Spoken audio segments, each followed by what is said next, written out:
Hi guys, this is Dr. G here, and in this video we are going to talk about preparation of epoxides. And actually the two reactions that we are going to talk about during this video has already been covered in a different video which was related to alkenes. So under oxidation of alkenes there was a video on epoxidation and hydroxylation. So I highly recommend you to watch that video for more details. Okay, so let's talk about the title preparation of epoxides. Under this video we are going to talk about two reactions, and the first reaction for the preparation of epoxides involve a peroxy acid. So the general formula for peroxy acids is RCO3H. RCO3H. Right here, this is the structure for peroxy acid functional group, and in the exam I could change this R group, but it doesn't really matter. All you need to worry about is the general functional group for peroxy acids, which is CO3H.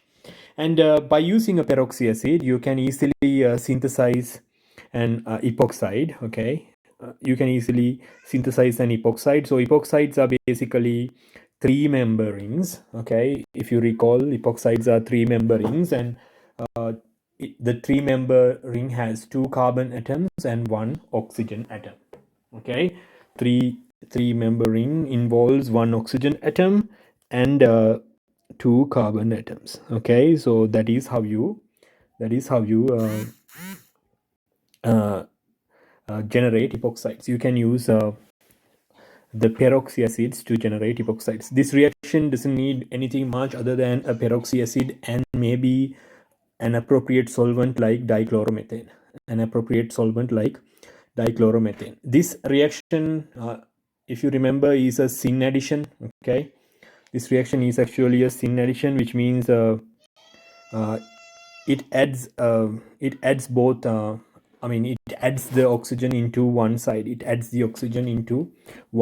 So this reaction is a syn addition, or it goes through a syn stereochemistry. That is something that we discussed in a previous video.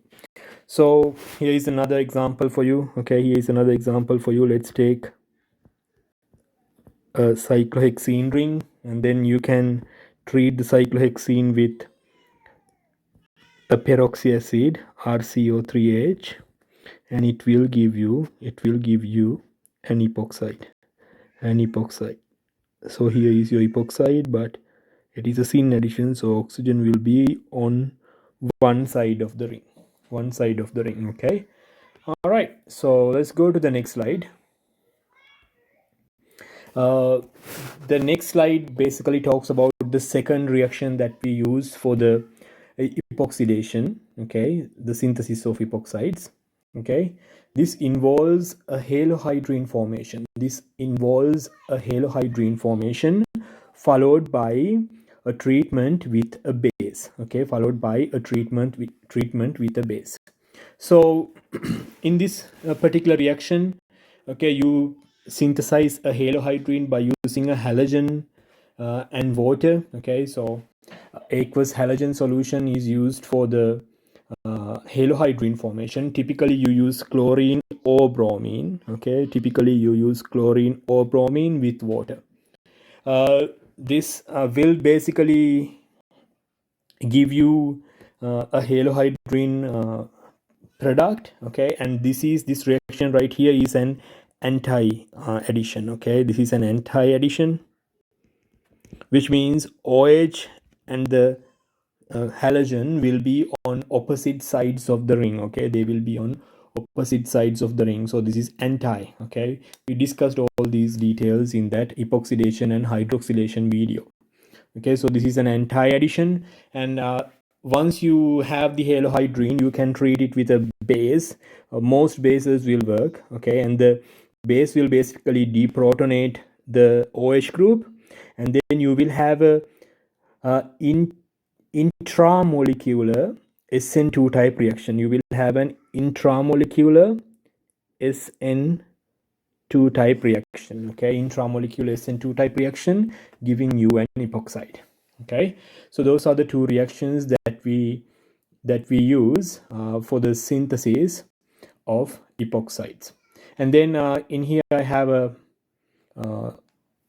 worked example. Okay, so basically at this level we expect you to understand the stereochemistry of the epoxides that you make. Okay, so try to do this example without my help. That means, you know, I want you to pause the video and then see if you could do this worked example, and then I will give you the answers in a second.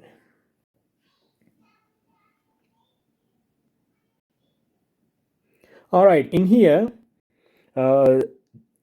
the compound that you have is cis-2-butene. Okay, cis-2-butene, which is basically a 4-carbon alkene. Okay, and it is cis. Okay, this is your cis compound.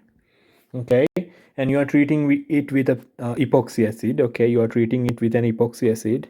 In here specifically we are using metachloro peroxybenzoic acid. Okay, so you're treating this cis-2 butene with peroxy acid, and then what happens is that you will form an epoxide.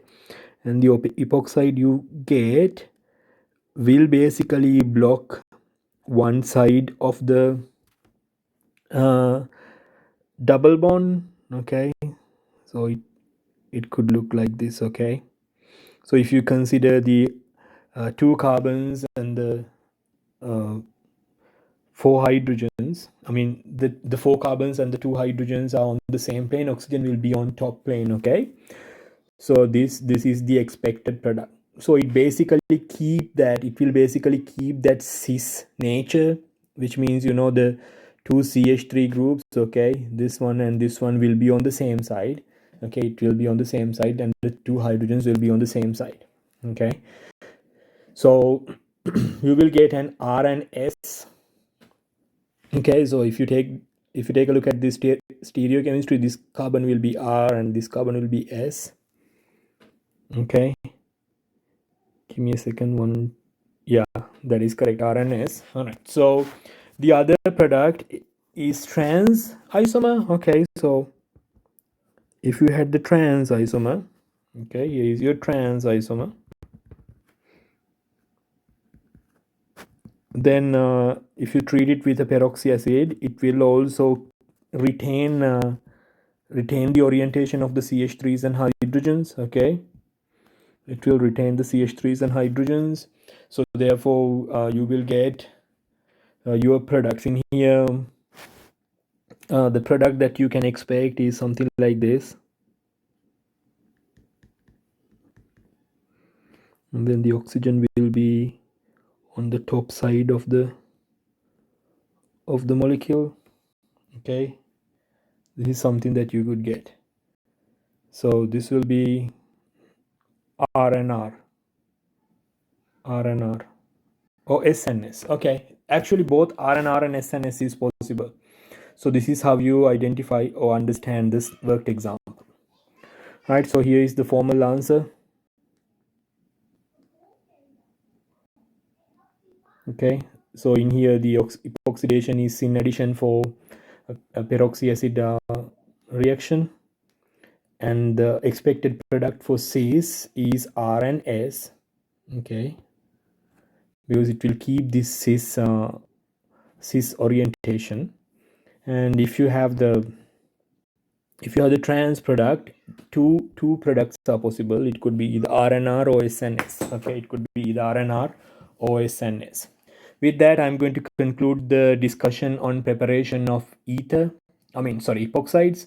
I highly recommend that you guys go and watch the epoxidation and hydroxylation video for more details. Okay, all right, have a good one, guys.